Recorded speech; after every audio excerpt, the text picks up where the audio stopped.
Yours isn't up in your face. Because I'm a really quiet talker, so Jordan's like, no, you have to have it right up against my face. Because I was just too quiet. She's very quiet. Well, speak up, because I don't like it in my face. Well, too bad. I like to. Too bad. I like to see who I'm speaking to. Mom, you're looking at your phone.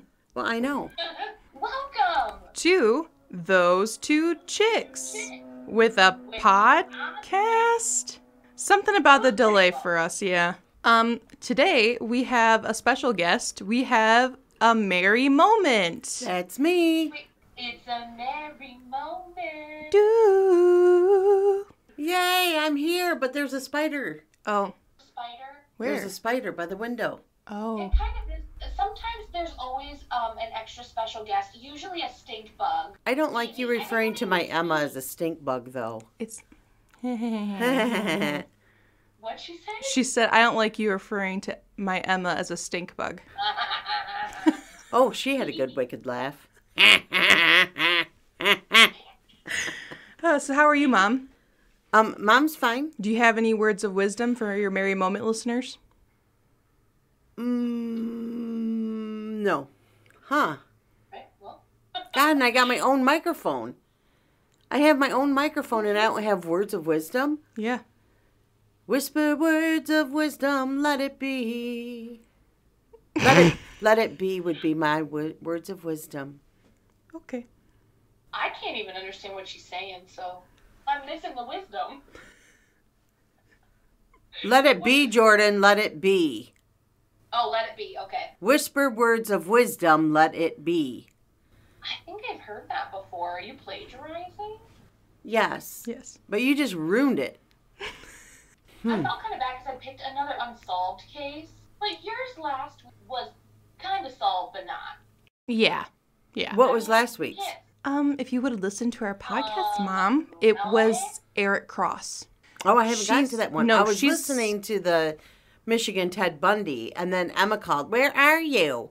And I'm like, well, I thought you said 12:30. And she said, no, I said 12:15. I thought, well, I'm right around the corner.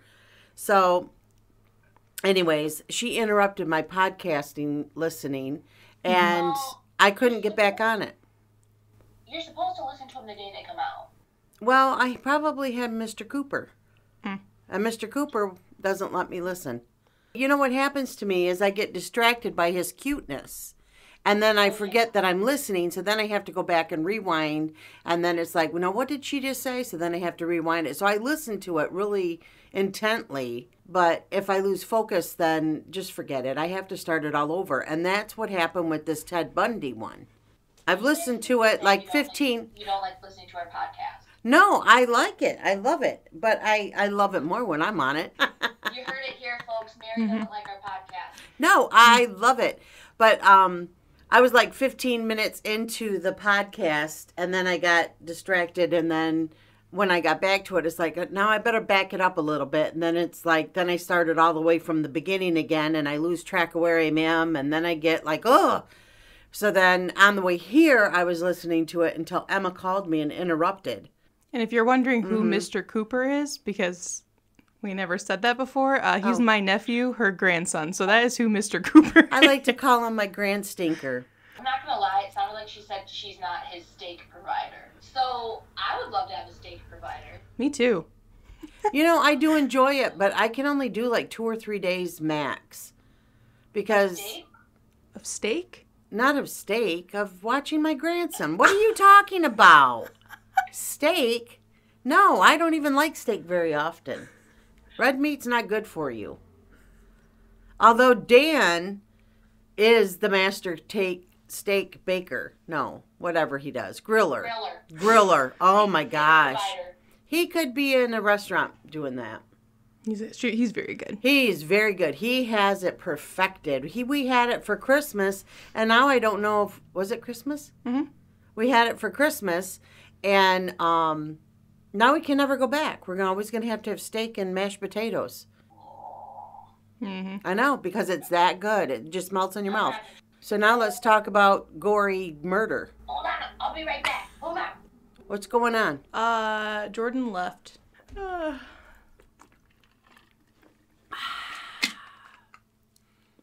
That spider's getting closer to me, Emma. Go kill it. Why do I have to kill it? Because it's your house. And what if it crawls on me? Ugh. I'll get it. Well, use a bigger piece than that. What the heck? What? That's not a big... It's going to get on your fingers. Woo, I got goosebumps. Why? Because it's a creepy spider. Sat down beside her and frightened Miss Mary away. Oh, Emma, good job. Ooh, you did good. Oh, don't drop it on me. Get it away. You got it right by my shirt collar. Oh, don't. Oh, you little creepy kid. That's not even funny, Emma Grace. Why? Because. Ooh, that gave me the willies. Look at, I got goosebumps on my goosebumps. Do you call them goosebumps or do you call them goose pimples? Goosebumps. Pimples sound pussy. Don't they? Yeah, I hate when people say goose pimples. No, I got goosebumps. You know. Ooh. So what is your plans for the rest of the day? I have to go grocery shopping. So do I. Do you want to go together? Sure. Okay. Okay, but sorry, I had to go run and get that, and I forgot to tell you I had to do that. Today, I wanted to tell you about the 32-year-old cold case of Paige Renkoski. Have you heard of that, Mary? No. It could be Renkoski. Oh, I've heard for that. No, I'm kidding. No, you haven't. Fooled ya. Just joshing. Pretty sure it's Renkoski. Okay, hey guys, so I know this is kind of weird. We're kind of like pasting in different audio because my connection was crap and we were super busy last week, so we had to record over Zoom. We really enjoyed this story. We wanted to do it justice and for you guys to actually be able to understand it and hear what I'm saying. So I am going to tell you the story. And I know it's kind of weird because we're not going to really have the commentary. And also my dogs keep squeaking a squeaky toy. They're just saying hi. Paige was a beautiful 30-year-old woman who was living in Okemos, Michigan. She was working as a preschool aide, and she was also studying to get a degree in early childhood development. She loved working with kids. She actually wanted to open her own daycare one day. So her family background, she was engaged to a man named Steve Debrabander. Her family described her as fun-loving but hard-working. She loved to be outdoors and swim. She was close with her family, which included a couple of siblings. I'm going to be talking about her sister Michelle and her mother Artis. Her parents got a divorce when she was growing up, so I don't have much information about her father. But yeah, let's talk about the day she went missing. It was the morning of May 24th, 1990, and 30-year-old Paige Renkoski had just dropped her mother off at the Detroit Metropolitan Airport. Now, for those not from Michigan, Okemos is like near the capital, Lansing, and Detroit is on the east side of the state, and they're about like an hour and a half away from each other. So it wasn't a super long drive, but she did make plans to make the best of the day and being over on that side of the state. So she was gonna go visit her friend from Canton, and she had to stop at a store before she headed back home. And now we know that she made it to the friend's house, and the friend said that the visit was totally normal. She seemed super happy, and Paige did make sure to say, like, not that she made sure, but she said that she wanted to get home to see her fiance's softball game. We know that she had plans, and we know that she needed to get home at a certain time. We also know that she stopped at a party store, which, if you guys don't know what that is, it's essentially like a liquor, lotto store, snacks. That's basically what they have. That's what we call them here. And we know that she stopped there around 2:15 to 2:30, and we know for sure it was Paige because the clerk at the store specifically remembered her because she was so beautiful and she had like a statement piece necklace on. So when the clerk saw the reports that she was missing, she was like, oh yeah, I know her, and told the police. So this was around 2:15 to 2:30, and Paige bought a beer and she got back onto westbound I-96 towards home. I will say too, she was drinking the 40 ounce in the car, which I'm not gonna lie, I don't do that. That's not what I was gonna say. But I know older people who do that, and did do that a lot, especially like in the 90s, but she hadn't drank a lot. So I don't think she was intoxicated. There was someone who brought up the fact, like, was she taking any medications at that time that could have had a bad reaction or bad mix with the alcohol? I don't see any confirmed reports of that, but it is a thought. But anyway, so she was back on westbound I-96 heading back towards Okemos, Lansing area. And she was driving a silver Cutlass that belonged to her mother or mother's employer. I've seen it in a few different resources as either or, but anyway, it was in her mother's name. Now, this was the Thursday before Memorial Day, which I'm sure is super busy everywhere in America, but it's like busy as hell up here in Michigan because it's like the first warm holiday after a horrible, shitty winter. Everyone's trying to get like to a lake or just somewhere where they can enjoy the beautiful weather. Hopefully, if it's not cold. Michigan's always freaking cold. But I'm telling you guys all that because this is a major highway running through the state. So keep that in mind. And at this point, Paige only has about less than half an hour or so until she gets home. But she doesn't continue home. She pulls off onto the side of the interstate, though nothing was actually wrong with her vehicle. We don't know why. But many eyewitnesses state that they saw her speaking to a black man who was driving a maroon minivan. And that was the last anyone saw of her. Her keys were found a few hours later inside the ignition of the Cutlass, still sitting on the side of the road, engine running. Her purse and shoes were still inside the vehicle, and that's it. Police were called that night to report the Cutlass on the side of the road, actually by a few different people, but one was specifically a man who saw Paige standing outside the vehicle, and then a few hours later he came back on the highway going the opposite way and saw the vehicle running there. So he thought that was weird, called the cops, which I would think was weird too, but the cops didn't. They didn't think that was suspicious, so they just got the car towed, and they ran the license plate, called, left a voicemail on Paige's mom's phone. I don't know, just crazy to me. Like, the car's freaking running on the highway with no one around. So the voicemail from the police stayed on Artis's, her mom's phone, unopened for a couple of days before she and Paige, Paige's sister Michelle, finally called Steve, the fiance, wondering where she had been. It'd been days since they had heard from her, so they asked Steve to go check at Artis's house, and it was then that he heard the voicemail. The police were notified that they actually hadn't seen Paige in days, and she was the one who was driving the vehicle. So they finally processed it as a crime scene. So one thing I find suspicious is that this was like days. This was a few days, and the fiance didn't say anything. The family's still close with the fiance. He's been checked out by the police. He's been cleared, but it's still just kind of odd to me. So we don't exactly know where Paige went missing because the police at the time never treated it as a crime scene. We have just a general location of I-96 near the Fowlerville exit and the time of about 4 p.m. Many people reported different situations of seeing her. Remember, this is on a highway, people driving at like 70 miles an hour. The most reported was a maroon burgundy minivan. There were also reports of seeing Paige weaving in and out of traffic with this burgundy minivan tailing her.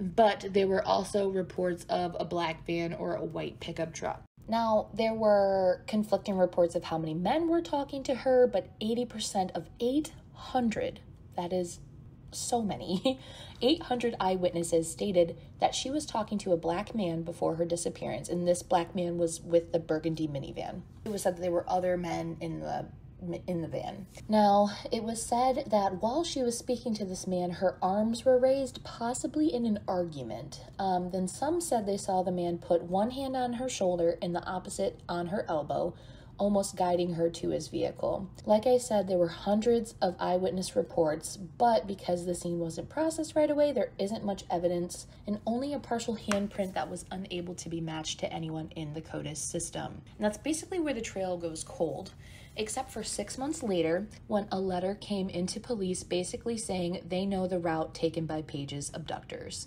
In 2011, investigators say that they did follow the map and search the area, but nothing was found. But the weird thing is, the dogs they took with them for the search weren't trained to find remains, so it doesn't make much sense there. But it was also said that they potentially searched the wrong area. But let's talk about what could have happened. Many people thought that Paige could have ran away, but this makes no sense at all. Paige had no signs of mental health issues. She had a very supportive family system, and it was said that she was incredibly happy with her life. She was about to be married. She had a job she loved. She was furthering her education. Why would she do it in that manner? Why would she leave her mom's car on the side of a busy highway to run away with an opened beverage that she was in the middle of drinking? It just doesn't make sense. So it was ruled out completely. Obviously the biggest theory is that Paige was abducted off the side of the road by these men. She did have a lot of money in her bank account, but there was nothing stating money was withdrawn. It's thought that maybe these men were seen with her on the side of the road. They could have followed her from her stop at the party store in Canton. But here's the thing with the abduction in general. It was a super busy highway. There were hundreds of eyewitness reports, but none of them claimed that they saw Paige get into another vehicle, only that she was talking to people on the side of the road. So you would hope that, if she was being abducted on a busy highway, someone would have pulled over or said something.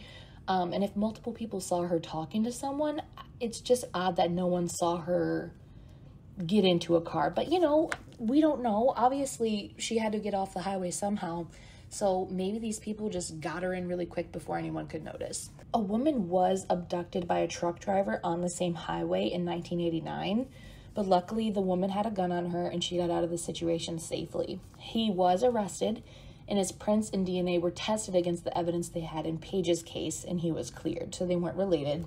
But in 1990, another woman who was driving down the same highway, and a man in a beat-up car was flashing her a police badge, trying to get her to pull over. She did not, and she did report this. The man was never caught. So one of the biggest theories on how they got her to pull over was that they were impersonating police officers.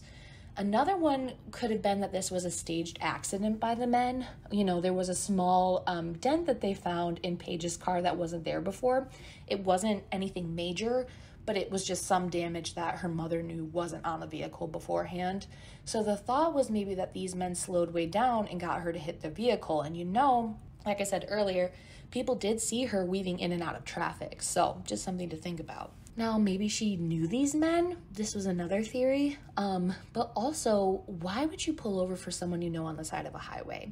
Highways are extremely dangerous. People accidentally get hit changing their tire on the side of a highway. So why wouldn't you just gesture towards an exit or something? It just doesn't make a lot of sense. In a few of the resources I looked at, it said that police had a solid lead in 2002, to the point of identifying one of the men who were supposedly seen at the scene. They had police sketches, and that's how they were identified. But I didn't find any actual evidence to back this up. It was just reported on a few sites. And that's pretty much where Paige's story ends. Police do say foul play was at hand here, and they do say that she is presumed to be dead. It's been over 30 years now, and Paige's family is still searching for answers. The Livingston County Sheriff's Department created a 3-member cold case team in June of 2009 and tasked its volunteer members with investigating Paige's case. It's made up of William Lenahan. I hope I'm saying that right. I feel like I'm probably not. But he is a retired Mackinac Island police chief. Joseph Morrow, a retired Westland police officer. And Michael Freyer, a retired Westland police chief. Paige's family calls them their detectives. They're super close with them. They're very thankful for their dedication to bringing their daughter home. And unfortunately, Paige's mom did pass away in 2017 before they could bring her home. So it's just a sad situation, and they want anyone with any information to get a hold of their Facebook page, which is Paige Renkoski for 2490. Never give up. We will link it in the show notes. I will also have a phone number that they have for any tips that come in. And that is the cold case of Paige Renkoski.